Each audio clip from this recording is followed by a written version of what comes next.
오늘은 요한복음 5장 10절에서 18절을 통해서 병 고친 이후의 올무라고 하는 제목으로 함께 말씀을 나누도록 하겠습니다. 이스라엘 백성에게 하나님께서 십계명을 주셨죠. 그런데 그 십계명 중에 제4계명 안식일을 기억하여 거룩히 지키라라고 하는 계명이 있습니다. 아마도 이스라엘 백성들에게 가장 실생활에 영향을 미친 계명이 아마 4계명, 제4계명 안식일을 거룩히 지키라라고 하는 계명일 것입니다. 엿새 동안은 힘써 네 모든 일을 행할 것이나 일곱째 날은 네 하나님 여호와의 안식일인즉 너나 네 아들이나 네 딸이나 네 남종이나 여종이나 네 가축이나 네 문 안에 머무는 객이라도 아무 일도 하지 말라라고 십계명에 언급이 되어 있습니다. 바벨론 이후에 포로에서 돌아온 이후에 구전으로 전해오는 율법들을 모아놓은 책이 있습니다. 그 책을 미시나라고 하는 책인데 이 미시나 책 속에 안식일에 대한 39개조가 들어 있습니다. 그리고 이 39개 조항 안식일에는 이러한 것들을 해서는 안 된다라고 언급을 해놓고 거기에 부칙을 219개의 부칙을 이제 달아 놓았습니다.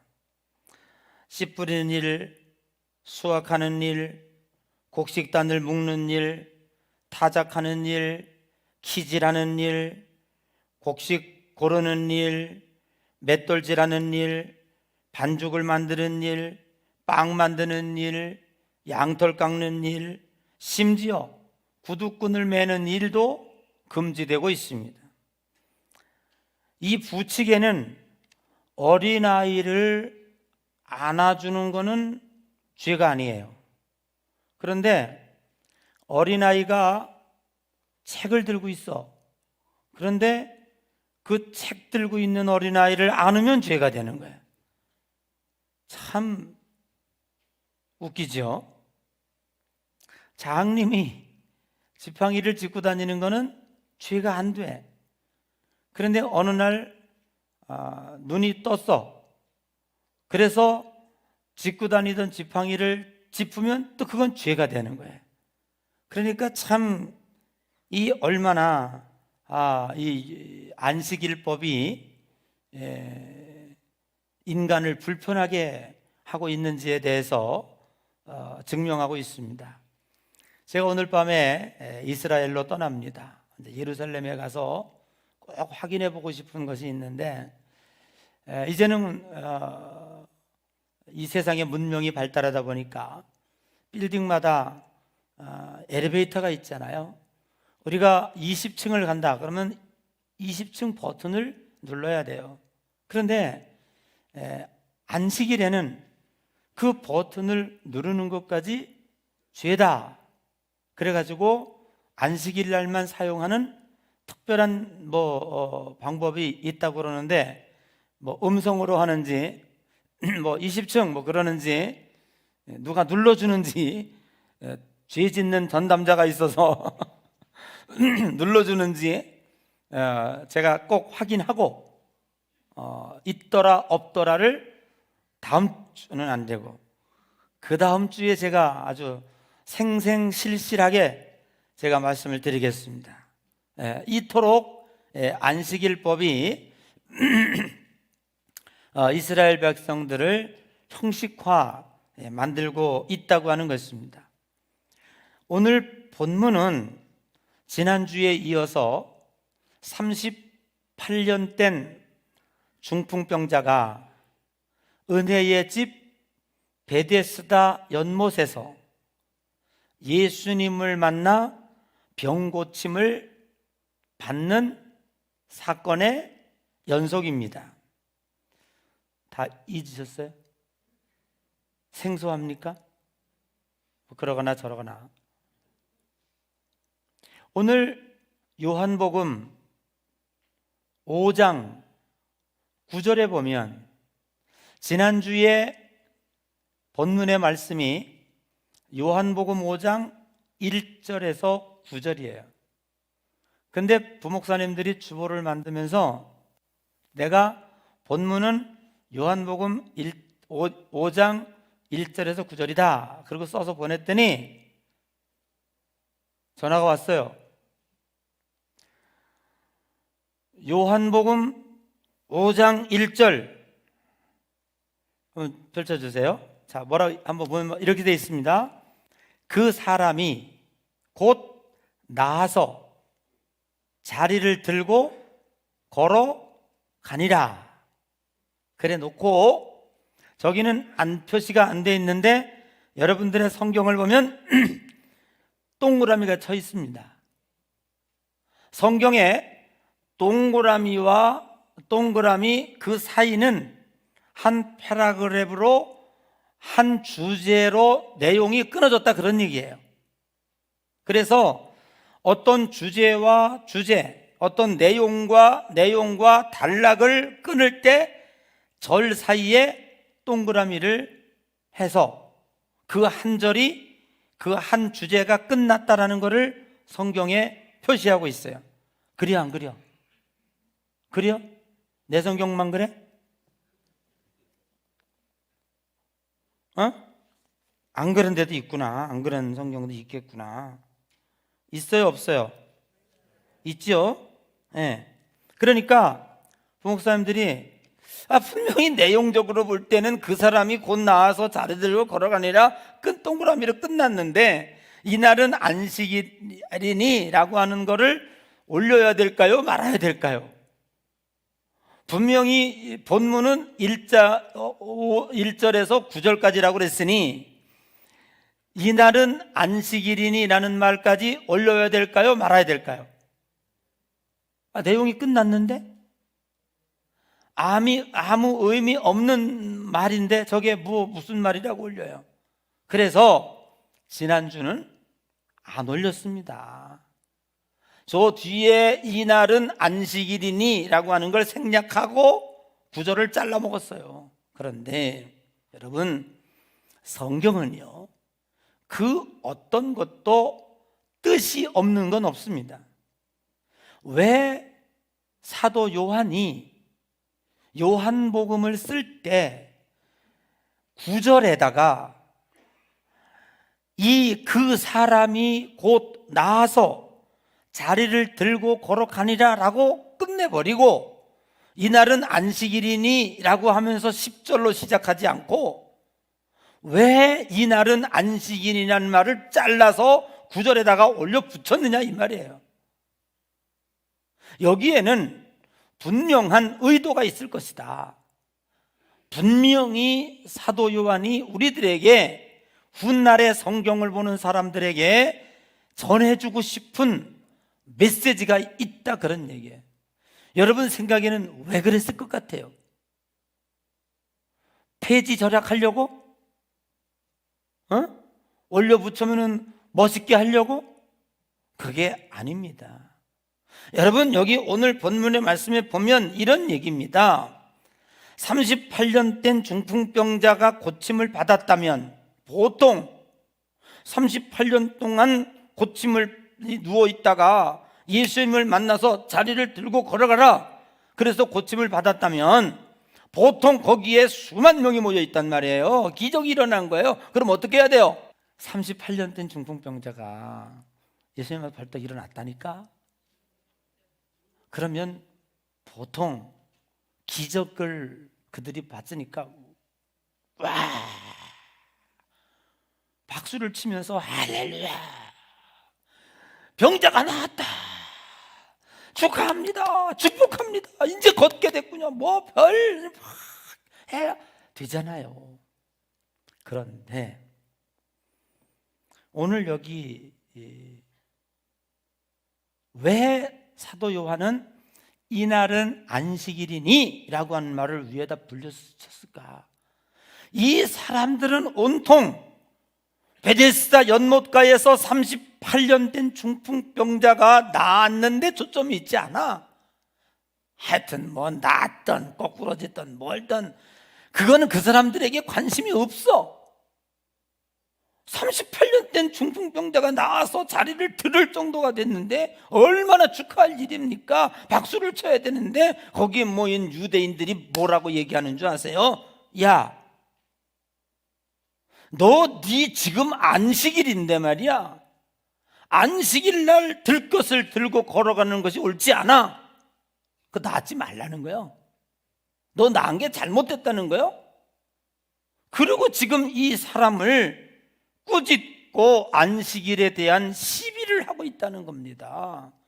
지금 이때 당시에 종교를 가지고 있는, 유대 종교를 가지고 있는 그 모든 사람들의 관심이 사람이 살고 죽는 거에 문제를, 거기에 초점을 두지 아니하고 이날은 안식일이냐는 말을 왜 중풍병자가 나았다라고 하는 기적 뒤에다가 싹 붙여 올렸냐 이 말이에요. 이 사람들의 온통 관심은 사람이 살고 죽는 데 있지 않고 안식일을 잘 지키느냐 못 지키느냐에다가 초점을 두고 있다는 겁니다. 여러분, 우리 종교가 삐뚤어지고 잘못되면은 이렇게 돼 있습니다. 오늘날도 그런 모습이 우리에게 있는지 없는지 다시 한번 살펴보고, 하나님은 사람 중심인데 우리는 율법 중심이에요. 하나님은 우리를 살리고 죽이는데 문제가 더 관심을 갖고 계시는데, 하나님은 우리들은 계명을 지키냐 안 지키느냐에 더 초점을 모으고 있다고 하는 것입니다. 여러분, 사실 10계명 중에 제 4계명 안식일에 대한 내용을 보면 하나님께서 안식일을 주신 목적이 있어요.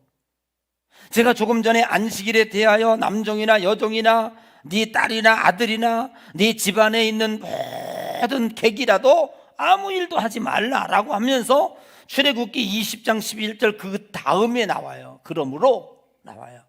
자, 읽어봐요. 다 같이 한번 시작.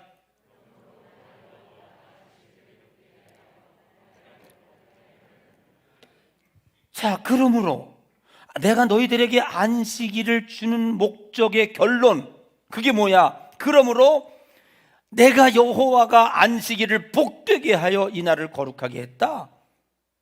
여러분, 이 날은 우리 그 안식일을 지키는 자들에게 복을 주시기 위해서 준비된 겁니다. 우리들을 불편하게 하고 힘들게 하고 밀가루 반죽 하나 못하게 만들고, 구두끈 하나에 구두끈이 풀어졌는데 어떡할 거, 이거 지금 그거 걸려 넘어질 수도 있고 사고 날 수도 있는데 이거 하나 지금 못 매도록 만들어 놓고 말이죠. 애가 지금 어린이 동화책이 좋아가지고 이거 보고 있는데 말이에요. 그 깐난 애가. 그러면 그거 뺏어 놓고 하느란 말이야? 그냥 앉는 건 죄가 되고 동화책 뺏어서 앉는 거는 죄가 안 되고, 이렇게 나가는 이 율법이 이게 과연 바르냐라고 하는 거죠. 그러므로 안식일이라고 하는 날에는 초점이, 그 날에 초점이 있는 것이 아니라 이 안식일 날을 지키는 이스라엘 백성들에게 복이 되게 하고 이 거룩성을 이루고자 하시는 하나님의 주 목적이 그 4계명에 담겨 있다고 하는 것이죠. 그런데 이스라엘 백성들은 시간이 지나면서 하나님의 목적과 의도는 온데간데 없고 인간을 얽어매고 불편하게 하는 법령으로 남게 되었습니다. 이것을 잘 지키는 것이 오히려 율법의 의가 되었고 자기 자랑이 되었고 교만이 되었습니다. 그래서 다른 사람과 비교하면서 나는 너보다 계명을 잘 지켰다, 내가 모든 것을 잘 지켰으니 천국 갈 자격이 있다, 뭐 이런 식으로 발전해 나간 것입니다. 여러분, 안식일은 아무 일도 하지 말라는 데 초점이 있는 것이 아니라 너희를 위하여 하던 일을 멈추고 하나님이 주시는 복을 받으라는 것입니다. 이스라엘의 3대 절기는 유월절, 오순절, 그리고 추수감사절에 해당하는 수장절 절기 3가지가 있습니다. 그런데 이 3가지 절기를 지키는 방법은 안식일을 지키는 규례법과 거의 다 동등합니다. 이들이 성회에 모여서 하나님 앞에 예배하고 성회에 모여서 하나님의 성호를 찬양하고 하나님의 말씀을 듣는 것입니다. 일주일 내내 듣기도 하고 50일 내내 듣기도 하는 것입니다. 그렇게 함으로 인해서 이들이 복을 받게 되고 거룩한 성도로서 살아갈 수 있는 길을 이들에게 열어준 것입니다. 그러므로 안식일의 의미를 세 가지로 요약한다면, 첫째는 하나님이 엿새 동안 일하시고 일곱째 날 쉬신 것은 힘들어서 쉬었다는 것이 아닙니다. 하나님의 창조는 더 이상 고칠 수 있는, 그리고 더 이상 보충이 필요 없는 완벽한 창조였다고 하는 것에 점을 찍은 것이 안식일입니다. 두 번째는 인간은 육으로만 사는 것이 아니라 하나님의 은혜로 산다고 하는 것을 우리들에게 상기시켜 주는 것입니다. 요한삼서 1장 2절에 보니까 네 영혼이 잘됨 같이 범사가 잘되고 강건하기를 원하노라. 생명을 얻는 것도 은혜입니다. 구원을 받는 것도 은혜입니다. 혹 장차 우리가 천국에 가는 것도 하나님의 은혜입니다. 내 힘과 내 능력으로 세상에 되는 것 다 되는 것 같지만 하나님의 은혜 없이는 아무것도 가능하지 않습니다. 잠언서 16장 1절 마음의 경영은 사람에게 있어도 말의 응답은 여호와께로서 나느니라. 그리고 3절에 보니까 너의 행사를 여호와께 맡기라. 그리하면 네가 경영하는 것이 이루어지리라. 여러분, 하나님께 맡기시기를 바랍니다.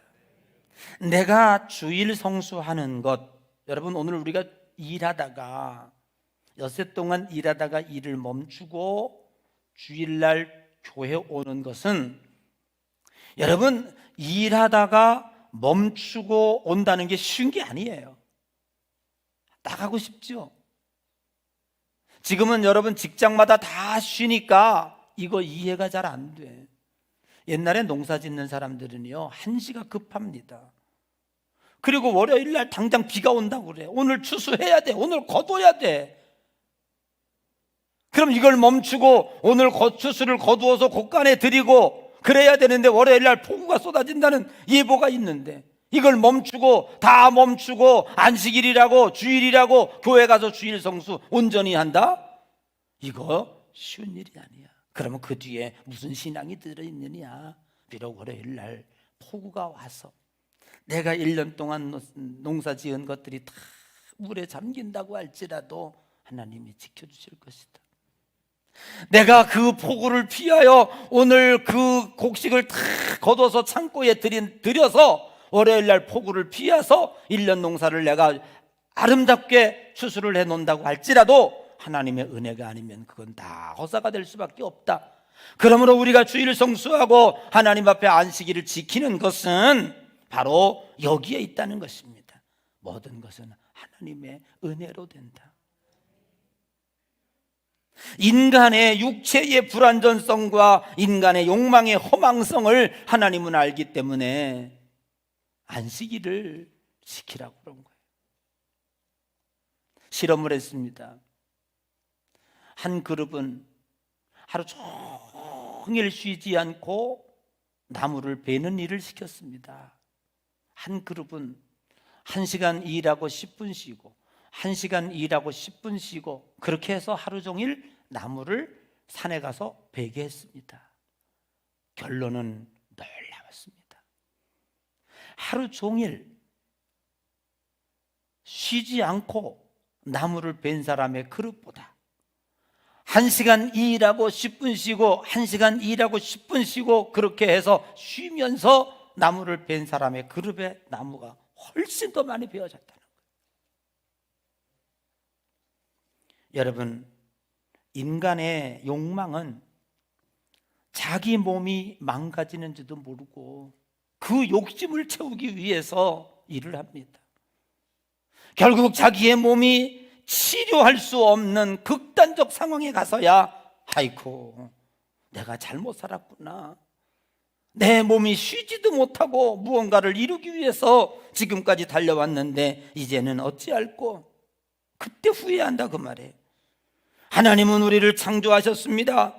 그리고 우리가 에덴 동산에서 타락하여 죄와 욕망이 우리 속에 가득하다라고 하는 사실을 하나님은 너무나 잘 아셨습니다. 그래서 출애굽한 당신의 백성들에게 10계명을 주시면서 나 외에 다른 신을 섬기지 말라. 내 이름을 망령되이 일컫지 말라. 도둑질하지 말라. 간음하지 말라. 살인하지 말라. 네 부모를 공경하라. 그러면서 10계명을 쫙 쓰시는 중에 하나를 딱 껴놓은 거예요. 4계명 뭔지 아십니까? 안식일을 기억하여 거룩하게 지키라. 왜? 우리들이 그냥 놔두면 저 죽는 줄을 모르고 그 욕망에 붙잡혀 당신의 사랑하는 자녀들이 다 죽어나갈 것 같으니까 우리들에게 행복을 주시기 위해서, 건강을 주시기 위해서, 축복해 주시기 위해서. 아멘. 그래서 우리들에게 그 안식일의 4계명을 허락해 주신 것입니다. 오늘 사실 38년 된 중풍병을 앓던 이 사람이 고침받았을 때 그 현장에 수만 명이, 예수님이 모였을 때 최소한 6만 명이 따라다녔다 그러니까 베데스다 연못가에 가득 사람이 차 있어요. 이미 예수님께서 세례 요한과 함께 요단강에서 세례를 풀고 가나온 잔치자리에서 물이 변해 포도주가 되고, 그리고 네 하인의 병이 나았느니라 수없이 한 것들을 그들이 지켜봤어요. 예수님이 누군지 다 알고 있어요. 그러므로 베데스다 연못가에서 안식일 날 나았으니 네 자리를 들고 걸어가라 한 사람이 누구인지 다 알았거늘 이들은요 뭐라고 묻는 줄 아세요? 38년 된 중풍병자가 이 저 자리를 들고 걸어가니까 뭐라고 말합니까? 너 무슨 일 하고 있는 거냐? 안식일에 네가 자리를 들고 걸어가는 것이 옳지 않다라고 지적을 합니다. 그러니까 그 중풍병자가 얼떨결에 이렇게 얘기합니다. 나를 낫게 하니가 네 자리를 들고 걸어가라고 했는데요, 그렇게 얘기합니다. 그랬더니 유대인들이 그 사람에게 뭐라고 얘기합니까? 너에게 네 자리를 들고 걸어가라고 한 이가 누구냐? 몰라서 묻습니까? 아니요, 알고 있습니다. 그럼에도 불구하고 그 수많은 사람들 앞에서 그 병을 고친 당사자 그 이가 안식일을 범하였다라고 하는 것을 증명해내기 위해서, 즉 많은 사람들이 보는 앞에서 시비를 걸기 위해서 지금 누구냐라고 묻고 있는 겁니다. 그때의 15절에 그 사람이 유대인에게 가서 자기를 고친 이는 예수이시다라고 고백을 합니다. 가뜩이나 유대인들에게는 눈에 가시처럼 불편했는데 안식일을 범하는 문제가 생겼으니 확실하게 시비거리가 생긴 것입니다. 이 빌미로 인하여 예수님은 박해를 받기 시작했다고 성경은 기록하고 있습니다. 아마도 안식일에 대한 많은 논쟁이 있었을 것입니다. 이들은 중풍병자를 꾸중한 것처럼 예수님에게 어찌하여 당신은 안식일을 어겼느냐고, 당신은 안식일에 일하면 안 되는 거 뻔히 알고 있는데 저 사람에게 네 자리를 들고 걸어가라 이렇게 명령한 것은 도대체 어찌미냐고 몰아붙였을 것입니다. 당황스러웠을 것입니다. 수많은 사람 앞에서 그렇게 사람들이 예수님을 박해했다라고 하는 말은 뭐 때리고 그랬다는 얘기 아니라 굉장히 불편하게 영적으로 몰아치는 것을 가리키고 있습니다. 그때에 17절에 한술 더 뜹니다. 예수님께서 위대한 말씀을 선포하시는데 이것 때문에 오히려 예수님은 올무에 빠지게 됩니다. 뭐라고 얘기합니까? 17절 한번 읽어볼까요? 예수께서 시작. 예수께서 그들에게 이르시되 내 아버지께서 이제까지 일하시니 나도 일한다 하시매. 이 어마어마한 얘기입니다. 안식일을 어겼다고 하는 것도 시비거리가 돼가지고 수많은 사람 앞에서 박해하고 궁지에 몰고 죄인으로 몰아가고 있는데 거기다 대놓고 내 아버지께서 일하시니 나도 일한다, 내가 일한 것이 불과하다 라고 이야기하고 있습니다. 그랬더니 유대인들이 뭐라고 얘기하고 있습니까? 이런 망측한 일이 어디 있느냐? 하나님이 너의 친아버지더냐? 신성 모독이다. 오늘 성경에 보면 이로 말미암아 예수를 죽이고자 이들이 결심을 했다라고 기록하고 있습니다.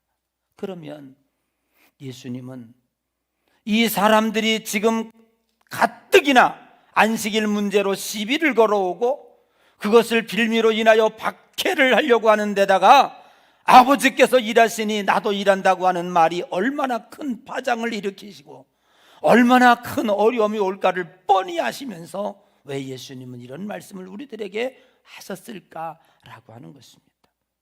그 엄청난 죽음의 파장을 몰고 올 걸 알면서도 우리들에게 아버지께서 일하시니 나도 일하신다는 이 말씀 속에 담겨져 있는 첫 번째는요, 하나님은 지금도 우리를 위해서 쉬지 않고 일하고 계신다는 것을 말씀하고 있습니다.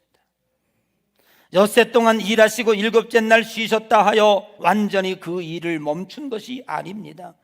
분명 하나님이 창조하신 것은 완벽하시기 때문에 덧칠하거나 보완할 필요가 없는 완벽한 창조물이었습니다. 하지만 하나님이 이 일을 멈추지 않으시는 것은 인간을 너무너무 사랑하기 때문에 멈출 수가 없는 것입니다. 부모는 태어난 자식을 위해서 한시도 방심할 수가 없습니다. 부모의 눈이 닿지 않을 때 아이는 사고를 칠 수밖에 없는 것입니다. 부모가 부족해서가 아니라 늘 아이들은 사고를 칠 수밖에 없는 불안전성을 가지고 있기 때문에 그렇습니다. 시편 121편 3절에 보니까 여호와께서 너를 실족하지 아니하게 하시며 너를 지키신 네가 졸지도 아니하시리로다. 4절에 보면 하나님은 졸지 아니하실 뿐만 아니라 주무시지도 않는다라고 하는 것입니다. 사랑하는 성도 여러분, 하나님은 지금도 우리를 위해서 일하고 계십니다. 주무시지도 않고 졸지도 않으시고 낮의 해와 밤의 달이 상하거나 해하지 않도록 저와 여러분들을 지켜주시는 줄로 믿습니다. 내가 이렇게 건강하게 생존하는 이유가 내 능력이라고 생각하시면 착각입니다. 하나님이 일하고 계시기 때문에 우리가 이 안전하게 이 세상 길을 걸어갈 수 있음을 믿으시기 바랍니다. 여러분, 하나님이 일하시는 3대 원칙이 있습니다. 그 첫 번째가 뭔지 아십니까? 하나님은 절대로 드러나지 않게 은밀하게 일하고 계시기 때문에 하나님이 일하신다는 사실을 인간들이 모르고 있는 것입니다. 인간은 자기 자랑을 위해서 일하지만 하나님은 행여나, 여러분, 우리가 사랑하는 자식을 사랑하는 부모는요 정말로 좋은 선물이 있을 때 절대 생색내지 않습니다. 밤에 잘 때 조용히 문을 열고 들어가서 머리맡에 살포시 갖다 가지고, 정말로 진정 사랑하는 부모는 자식을 위해서 귀한 일 할 때, 야, 내가 네 아버지야, 내가 너에게 이런 일 하고 있는 건 너 알고 있어? 그렇게 하지 않습니다. 어떻게 하면 자식이 모를게, 부모가 했다고 하는 사실을 알게 되면 이 자식이 얼마나 부담이 될까, 그것을 생각한 나머지 그 자식의 마음을 읽으면서 할 수만 있다면 모르게, 할 수만 있다면 은밀하게, 다른 사람들에게 창피하지 않게 그렇게 일 처리를 해주는 것이 그게 진정 사랑하는 부모입니다. 예수 그리스도께서는 심지어 병을 고치시고 난 다음에 환자에게 당부합니다. 절대로 아무에게도 네가 병 고쳤다는 이 사실을 이야기하지 말아라.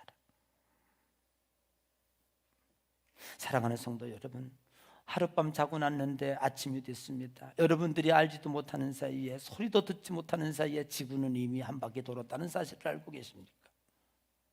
봄이 오고 여름이 오고 가을이 오고 겨울이 와서 또 한 살 먹고 났는데 여러분들이 느끼지 못하고 여러분들이 알지 못하는 사이에 이 지구는 태양 사이를 이미 한 바퀴 돌아와 이 자리에 있었다는 사실을 알고 계십니까? 하나님이 일하시는 것은요, 내가 내 자존심을 건드리지 않기 위해서, 혹여라도 내가 부담을 갖지 않기 위해서 지금도 소리 없이 소문 없이 일하고 계시는 거예요. 그래서 세상에 많은 사람들은 보이지 않는다 하여, 들리지 않는다 하여 하나님이 없다고 부인하지만, 진정 하나님의 사랑을 느낀 우리들은 하나님의 존재를 확신하고 믿는 것입니다. 여러분, 하나님의 살아계심을 믿습니까? 믿지 마요. 안 믿어도 그냥 하나님은 하나님이셔요. 뭐 고래고래 소리 높여가지고 진짜 믿는 사람은 믿습니다. 안 그래? 친아버지인데 뭘 믿어? 믿으나 마나 친아버지인 걸. 하나님은 일하실 때 생명의 창조와 구원 사역으로 이루어지신다는 사실을 오늘 우리는 기억해야 합니다. 인간이 더럽힌 세상을 하나님은 지금도 새롭게 만들기 위해서 분주하게 일하십니다. 요한계시록 21장 5절에 보니까 보좌에 앉으시니가 가라사대 보라 내가 만물을 새롭게 하노라. 여러분, 우리는 볼 때 갑작스럽게 홍수가 나고 쓰나미가 오고 태풍이 오고 불편하고 사람이 많이 죽는 것 같죠? 아니요. 하나님은요, 인간이 오염시킨 이 지구를요 고치시는 중입니다. 하나님은 이 세상에 어떤 일을 이루시든 간에 선으로 갑니다. 로마서 8장 28절에 하나님의 뜻대로 부르심을 인자는 모든 것이 합력하여 선을 이룬다고 그랬어요. 아멘. 하나님이 하시는 일은요 선하게 이루어 가시고 잘되게 하시고 이렇게 이루어가는 거예요. 어떤 때는 징벌도 하시고 때리시지만 또 싸매두게 하시고 구원의 길 열어주시고 그렇게 다 하시는 거예요. 하나님은 지금도 새로운 생명의 창조와 구원의 사역을 끝없이 이루어가고 있는 거예요. 우리가 볼 때는 불편한 것 같고 우리 볼 때는 질병인 것 같고 우리가 볼 때는 파괴인 것 같으나 하나님은 건설해 나가시고 생명을 창조해 나가시고 합력하여 선을 이루어 나가신다 이 말이죠. 돌이켜보니 결론이 그렇다고요. 돌이켜보니 이해하겠더라고요. 하나님이 일하고 계심을 이해하겠더라고요.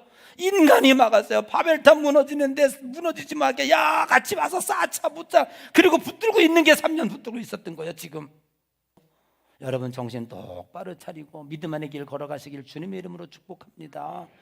중요한 게 있습니다. 예수님은 이렇게 얘기했습니다. 이 아버지가 일하시니 나도 일함이 마땅하다.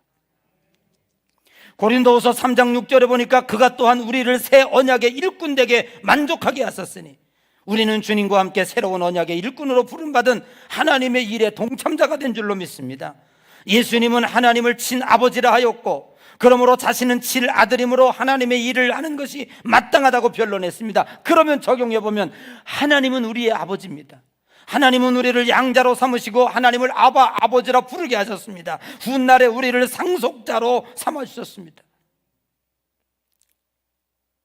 한 식당에 사람이 바글바글 했는데 어떤 사람은 아이고 저 김치 좀 갖다 줘. 저 젓갈은 어디 갔어? 이러는 사람이 있고 어떤 사람은 밖에서 문 열고 그냥 뛰어들어오더니 그냥 막 허겁지겁 그냥 막 물도 떠다 주고 그냥 막 김치도 갖다 주고 막 이러는 사람이 있어. 누가 아들이요? 훗날에 이 가게 주인이 죽으면 그 가게 누가 물려받을까? 거기에 앉아서 큰 소리 치고 이거 갖다 줘 저것 갖다 줘 한 사람이 아니라 그 아버지가 바쁠 때 와보니까 아버지가 바쁘니 내가 누가 시킨 것도 아닌데 물도 갖다 주고 김치도 갖다 주고 한 그 아들이 상속자라 이 말이에요. 여러분, 하나님은 지금도 우리들에게 졸지도 아니하시고 주무시지도 아니고 지금 이 우주 세상을 우리를 위해서 일하고 계셔요.